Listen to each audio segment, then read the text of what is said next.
ఓం గణాధిపతయే నమః.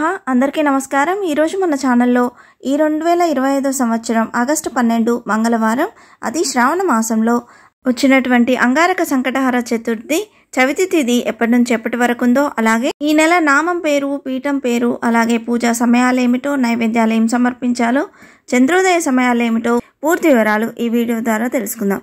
ఎక్కడా స్కిప్ చేయకుండా పూర్తి వీడియో చూస్తారని ఆశిస్తున్నాను.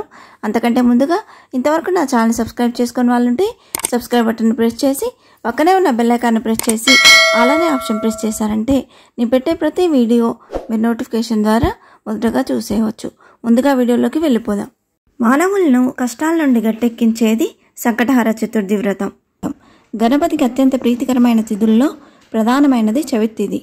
ఈ చతుర్థి పూజను 2 రకాలుగా ఆచరిస్తారు. మొదటిది వరద చతుర్థి, రెండవది సంకష్టహర చతుర్థి. అమావాస్య తర్వాత వచ్చే చతుర్థి రోజున చేసే వ్రతంను వరద చతుర్థి అని, పౌర్ణమి తర్వాత వచ్చే చతుర్థి రోజున చేసే వ్రతంను సంకటహర చతుర్థి అని అంటారు. ఇంతటి పవిత్రత గల సంకటహర చతుర్థి మంగళవారం కాని వస్తే దాన్ని అంగారక చతుర్థి అని పిలుస్తారు. అలా కలిసి రావడం చాలా విశేషమైన పర్వదినం. అంగారక చతుర్థి నాడు సంకటహర చతుర్థి వ్రతం ఆచరించడం వల్ల జాతకంలోని కుజదోష సమస్యలు తొలగడంతో పాటు చేసే పనులలో సంకటములన్నీ తొలగి సఫలత చేకూరుతుందని ప్రతీతి. అంతటి విశేషమైన అంగారక సంకటహర చతుర్థి అనేది రేపే కావడం విశేషం. ఈ సంకటహర చవితి వ్రతాన్ని 3, 5, 11 లేదా 21 నెలల పాటు ఆచరించాలి. కొత్తగా ఈ వ్రతాన్ని ప్రారంభించేవారు రేపు వచ్చేటువంటి అంగారక చతుర్థి వ్రతం తప్పక పాటిస్తే చాలా మంచిది. ఈ రోజున అంగారకుడిని ప్రసన్నం చేసుకుంటే అతని అనుగ్రహంతో పాటు వినాయకుని ఆశీస్సులు కూడా లభిస్తాయని శాస్త్రాలు చెబుతున్నాయి. శ్రావణ మాసంలో రేపు వచ్చే ఈ చతుర్థికి మరింత ప్రత్యేకత ఉందని పండితులు చెబుతున్నారు. శ్రావణ మాసం అంటే మహిళలు చాలా ప్రత్యేకంగా చూస్తారు. పూజలు, నోములు, శుభకార్యాలతో సందడి చేస్తారు. ప్రతి మాసం కృష్ణపక్షంలో అంటే పౌర్ణమి తర్వాత 3-4 రోజుల్లో చవితి వస్తుంది. ప్రదోషకాల సమయంకు అంటే సూర్యాస్తమయ సమయంలో చవితి ఎప్పుడు ఉంటుందో ఆ రోజున సంకష్టహర చవితిగా పరిగణించాలి. అయితే 2 రోజులు ప్రదోష సమయంలో చవితి ఉండడం సాధారణంగా జరగదు. ఒకవేళ ఎప్పుడైనా అలా జరిగితే 2వ రోజున సంకటహర చవితిగా గమనించాలి. అందులోనూ శ్రావణ మాసంలో చతుర్థి అంటే మరింత ప్రాముఖ్యం ఉంటుంది. ఈ సంకటహర చతుర్థి వ్రతాన్ని 3, 5, 11 లేదా 21 నెలల పాటు ఆచరిస్తారు. ఈ వ్రతాన్ని బహుళ చవితి నాడు ప్రారంభించాలి. ఈ రోజున ప్రాతకాలమే తలస్నానం చేసి ఆ తర్వాత గణపతిని పూజించాలి. 1/2 మీటర్ పొడవున్న తెలుపు లేదా ఎరుపు రంగు జాకెట్ ముక్కను తీసుకొని వినాయకుడి ముందు పెట్టి దాన్ని పసుపు కుంకుమతో అలంకరణ చేయాలి. మనస్సులోని కోరికను తలుచుకొని 3 గుప్పిళ్ళ బియ్యాన్ని గుడ్డలో వేసిన తర్వాత తమలపాకుల్లో 2 ఎండు ఖర్జూరాలు, 2 ఒక్కలు దక్షిణ పెట్టి మనసులోని కోరికను మరొకసారి తలుచుకొని మూట కట్టాలి. దీన్నే ముడుపు అంటాం. ఈ ముడుపును స్వామి ముందు పెట్టి ధూపం వెలిగించి కొబ్బరికాయ లేదా పళ్ళు స్వామికి నివేదించాలి. తదుపరి గణపతి ఆలయానికి వెళ్ళి 3, 11 లేదా 21 ప్రదక్షిణలు చేయాలి. ఎవరి శక్తిని బట్టి వారు గరిక పూజను కానీ గణపతి హోమాన్ని కానీ చేయించుకోవచ్చు.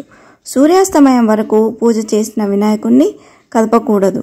సూర్యుడు అస్తమించిన తర్వాత స్నానం చేసి దీపం వెలిగించి తిరిగి వినాయకుడికి లఘువుగా పూజ చేయాలి. ఈ 2025 సంవత్సరం శ్రావణ మాసం ఆగస్టు నెలలో వచ్చేటువంటి అంగారక సంకటహర చతుర్థి చవితి తిథి ఎప్పటి నుంచి ఎప్పటి వరకు ఉందో ఇప్పుడు తెలుసుకుందాం. చవితి తిథి ఆగస్టు 12 మంగళవారం ఉదయం 10:11 నుండి ఆగస్టు 13 బుధవారం ఉదయం 8:16 వరకు ఉందండి. అయితే హిందూ పంచాంగం ప్రకారం సూర్యోదయానికి ఏ తిథి అయితే ఉంటుందో ఆ రోజు ఆ తిథిగా పరిగణిస్తాం. కానీ సంకష్ట చతుర్థి వ్రతాన్ని రాత్రి వేళల్లో చంద్రోదయ సమయంలో చేస్తారు కాబట్టి రాత్రి వేళలో చవితి తిథి ఆగస్టు 12 ఉంది కాబట్టి ఆగస్టు 12 మంగళవారం రోజే సంకష్టహర చతుర్థిని జరుపుకోనున్నాము.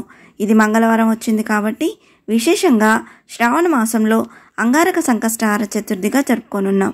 అలాగే ఉదయం పూజ చేసుకునే వారి పూజా సమయం అనేది ఆగస్టు 12 మంగళవారం తెల్లవారుజామున 5:30 నుండి ఉదయం 8:20 వరకు ఉందండి. ఇవి అమృత గడియలండి. ఈ సమయంలో పూజ చేసుకుంటే చాలా మంచిది. అలాగే ఈ సమయంలో ముడుపు కట్టుకుంటే చాలా మంచిదండి.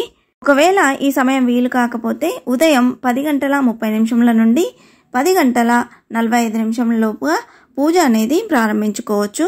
అలాగే సాయంత్రం పూజా సమయాలు సాయంత్రం 6:40 నుండి రాత్రి 8:50 వరకు ఉందండి. అలాగే ఈ నెల స్వామివారిని హేరమ్మ మహాగణపతి అనే నామంతోనూ పీఠం పేరు గణపతి పీఠంగాను కొలవనున్నాము. ఈరోజు శ్రీ హేరమ్మ మహాగణపతియే నమః అని 108 సార్లు పఠిస్తే చాలా మంచిది. ఈరోజు మన తెలుగు రాష్ట్రాల్లో చంద్రోదయ సమయాలనేవి విశాఖపట్నంలో రాత్రి 8:38 గాను, విజయవాడలో రాత్రి 8:48 గాను, హైదరాబాద్లో రాత్రి 8:56 గాను, బెంగళూరులో రాత్రి 9:01 గాను ఉందండి. అలాగే అమెరికాలో ఉన్న మన తెలుగు వారి కోసం అమెరికాలో చంద్రోదయ సమయం అన్నది ఆగస్టు 11 సోమవారం రాత్రి 9:40 ఉందండి. సంకటహార చతుర్థి రోజున గణేశునికి దర్బల్ను సమర్పించడం, అలాగే నైవేద్యంగా మోదకాలు లేదా లడ్డూలను సమర్పించాలి. ఇలా చేయడం వల్ల జీవితంలోని అన్ని కష్టాలు తొలగిపోతాయని నమ్ముతారు. సంకటహార చతుర్థి రోజున ఓం గణ గణపతే నమః అనే మంత్రాన్ని 108 సార్లు పఠించి గణపతిని పూజించాలి.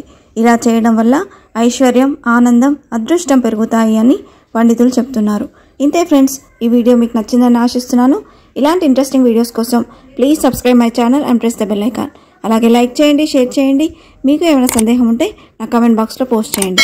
మరొక మంచి వీడియోతో మీ ముందుకు వస్తాను. అంతవరకు సెలవు. సర్వేజన సుఖినో భవంతు. స్వస్తి.